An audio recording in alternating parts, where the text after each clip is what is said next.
हस्बे मामूल एक तरफ मौसम की बेवफाई है, लेकिन दूसरी तरफ वक्त की कमी का मसला। रोज़ाना में मेरे पास बस आज का ही दिन है। अब फैसला मुझे करना है कि पीएचडी की खुशी की सेलिब्रेशन माउंटेन्स में करनी है या नहीं। दिल है कि मानता नहीं, और दिल तो बच्चा है जी को मिस्ताक। फैसला पहाड़ यात्रा के हक़ में आया है। 2.5 घंटे की मुसाफत यानी ट्रैवलिंग के बाद मैं पहुंचा हूं इस खूबसूरत पार्किंग पर, जहां से 15-20 किलोमीटर की हाइक करके पहुंचते हैं तरेची में। अब देखते हैं कामयाबी होती है कि नहीं। अब चारों तरफ विजिबिलिटी की हालत तो आप देख ही रहे हैं। इन हालात में वापसी का ऑप्शन ही नज़र आ रहा था कि मुझे वो शेर याद आया।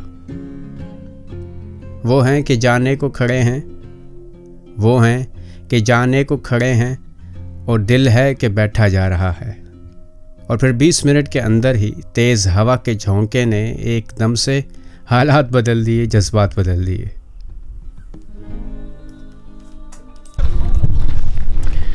अभी तो मौसम काफ़ी बेहतर हो गया है, लेकिन जब मैं पहुंचा हूँ ना यहाँ, बड़ा ख़तरनाक मौसम था। मुझे तो लगा कि शायद बस फ़ौरन वापस जाना पड़ेगा। मैं बड़ा अनप्रिपेयर्ड आया हूँ मौसम के हिसाब से, कोई जैकेट भी नहीं ली। बहरहाल अभी मौसम काफ़ी बेहतर है। दूर वहाँ वो कहीं ना उधर एक बहुत ही खूबसूरत सी लेक नज़र आ रही है। पता नहीं आपको कैमरे में दिख रही है कि नहीं। Very beautiful. माउंटेन्स के साथ मेरा बड़ा ही एमेच्योर सा ताल्लुक़ है। प्रोफेशनल ताल्लुक़ के लिए थोड़ा जिस्म को थोड़ा नहीं काफ़ी मजबूत होना होगा। ये सारे परिंदे कहाँ से आ रहे हैं भाई?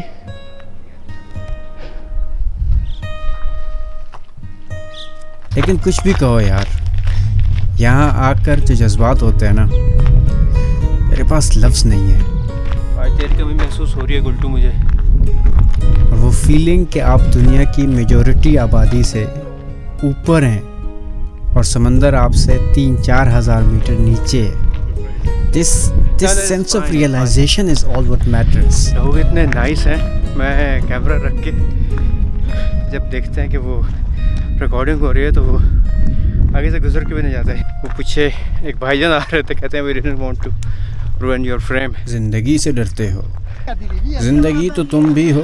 Ladies and gentlemen, small drone break। ज़िंदगी तो हम भी हैं, ज़िंदगी से डरते हो, आदमी से डरते हो। आदमी तो तुम भी हो, आदमी तो हम भी हैं। आदमी ज़ुबां भी है, आदमी बयां भी है, उससे तुम नहीं डरते। आदमी के दामन से ज़िंदगी है वाबस्ता, उससे तुम नहीं डरते। अनकही से डरते हो, जो अभी नहीं आई उस घड़ी से डरते हो, उस घड़ी की आमद की आगही से डरते हो।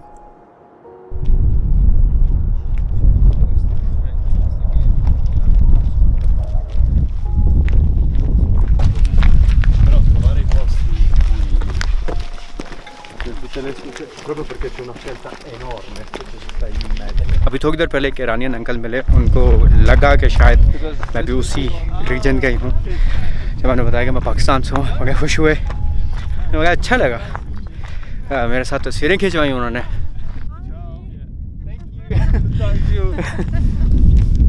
मुझे काफ़ी सारे उर्दू के लफ्ज़ बता रहे थे कि मुझे उर्दू के काफ़ी सारे लफ्ज़ आते हैं, क्योंकि फ़ारसी में भी काफ़ी कॉमन है। ये छोटे छोटे से इंट्रैक्शंस होते हैं जो बड़ा इंटरेस्टिंग बना देते हैं पूरे हाइकिंग के एक्सपीरियंस को।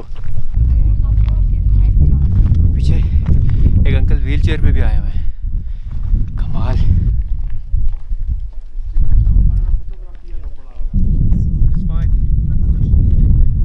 गुजर सकते हो यार, कोई मसला नहीं है। लोग वो नाइस हैं यार, कैमरा रखा हुआ तो गुजरते नहीं है, फ्रेम नहीं खराब करते। Thank you. What are these stones for? Because there is a...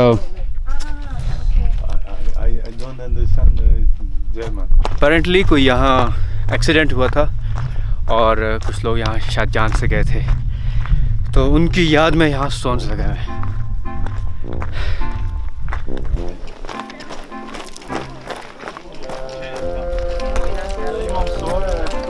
वहाँ नीचे से कहीं से वो जो गाय के गले में घंटी बंधी होती है ना, उसकी आवाज़ें आ रही थी। लगा चेक करना चाहिए।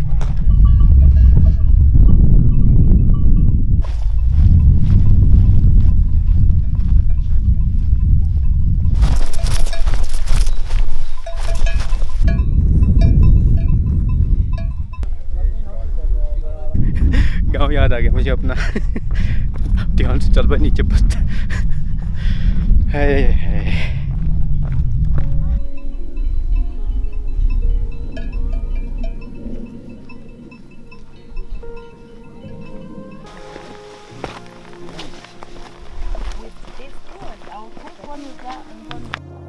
यू सी, चीज़ों को देखने का जाविया यानी एंगल या पर्सपेक्टिव बदल कर देखें तो चीज़ों की हैयत या अपीयरेंस बदल जाती है।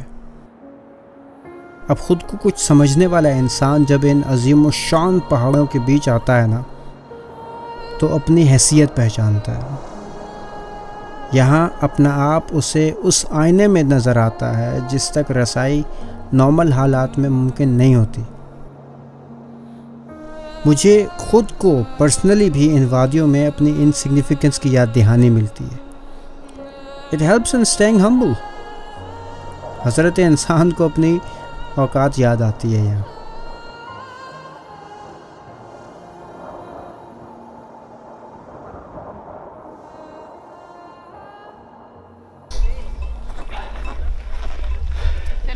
अब वापस उस रास्ते पे जहाँ से हमने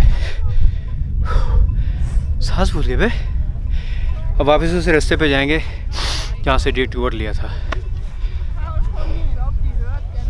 बादल फिर आ गए हैं, धूप चली गई है और ठंड फिर से बढ़ गई है। पहाड़ों में हर चीज़ एग्जैजरेटेड और एक लेवल ऊपर महसूस होती है।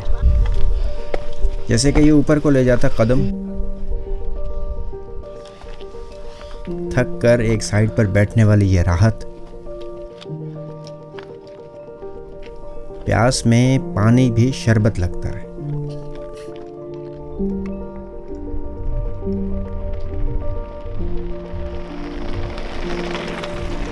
और सादा उबले अंडे और केले का लंच भी 5 स्टार होटल का खाना महसूस होता है।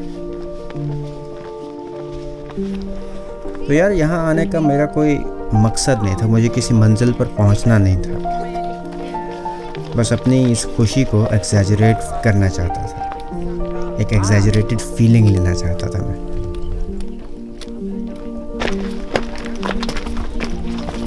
यार मुझे लग रहा है कि मुझे ना हाइक को अधूरा छोड़ना पड़ेगा क्योंकि मौसम के तेवर थोड़े से ख़राब लग रहे हैं। और आखिरी बस भी निकलनी है 5 बजे और मुझे अभी वापस पहुंचते पहुंचते तकरीबन 4 तो हो ही जाएंगे। तो मैं रिस्क नहीं लेना चाहता।